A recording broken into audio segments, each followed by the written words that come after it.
It was late, sometime after midnight. The wind was up, and the house was quiet. Then we heard it, this low thunder that didn't stop. The walls shook, the windows started to rattle. Your great-grandpa ran to the door, and we all followed him out onto the porch. Up there, hidden in the clouds, was a big Air Force bomber, a B-52 out of Seymour Johnson. It was just another Cold War patrol to them, but down here, it sounded like the sky was tearing open. We stepped out into the cold and looked straight up. You could just see it if you squinted, a dark shape against the clouds, dragging a long, shining trail behind its wing. Later, they said that trail was fuel, pouring out of a leak. That bomber was coming apart in slow motion, and nobody down here knew it. The wing was straining, the fuel was streaming, and all it needed was one more bad bump for the metal to let go. And then, it happened. The sky lit up like silent lightning. The B-52 broke open right above our fields. Pieces of it tumbled from the clouds, burning and spinning as they fell.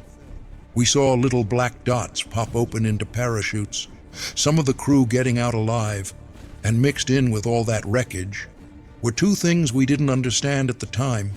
Two big hydrogen bombs falling with the rest of the fire. Nobody said nuclear that night. We just knew something terrible was coming down out of the dark, and that it was coming down on us.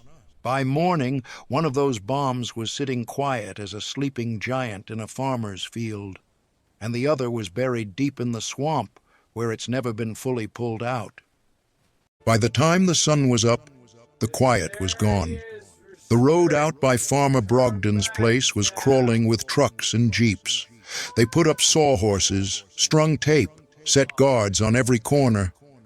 We kids watched from a distance as men in uniforms walked out into the mud with clipboards and cameras, all of them circling that one big shape in the field. It didn't look like a bomb from the movies. No fins sticking out like a garden rocket, no skull and crossbones. It was just this long steel cylinder, taller than a man, half buried in tobacco country mud, with a parachute tangled in the trees and wires around it. The officers kept telling everybody it was safe, that there was no danger. But they talked in low voices, and nobody was allowed to get close. Even as a boy, I could tell they were scared of that thing. The other bomb was trickier. It hadn't come down gentle. No parachute, no soft landing. It slammed into a swampy patch outside of town and disappeared straight into the muck. For days, you could see the army out there with pumps and rigs, draining water, driving steel pipes into the ground, bringing up mud by the ton, trying to find a weapon they couldn't even see.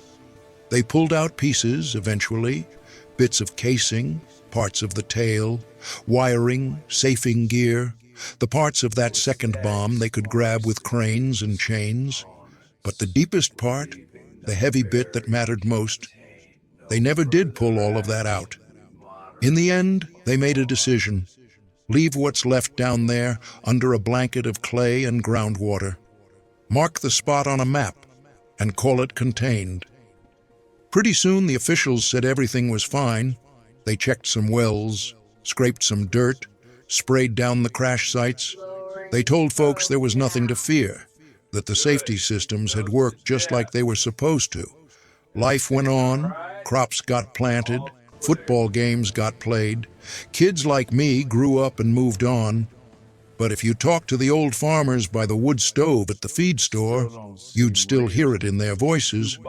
They never quite believed that two hydrogen bombs could fall in our backyard and leave no mark at all.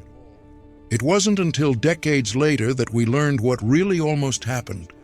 Some government papers got declassified, old reports, all black ink and typewriter letters.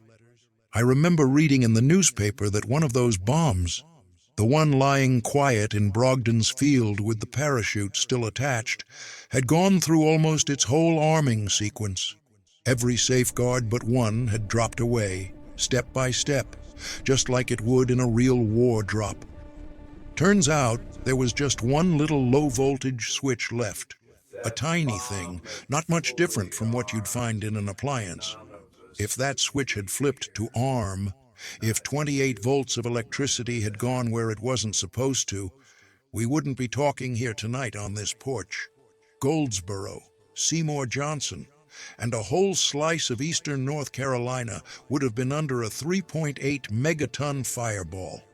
So, when people ask me what I remember about that night, I don't just remember the noise, or the parachutes, or the soldiers in the fields. I remember that somewhere inside that steel giant, a little switch stayed where it was, and the world never found out what would have happened if it hadn't. That's the night when 2 H-bombs fell on North Carolina, and the whole planet got lucky.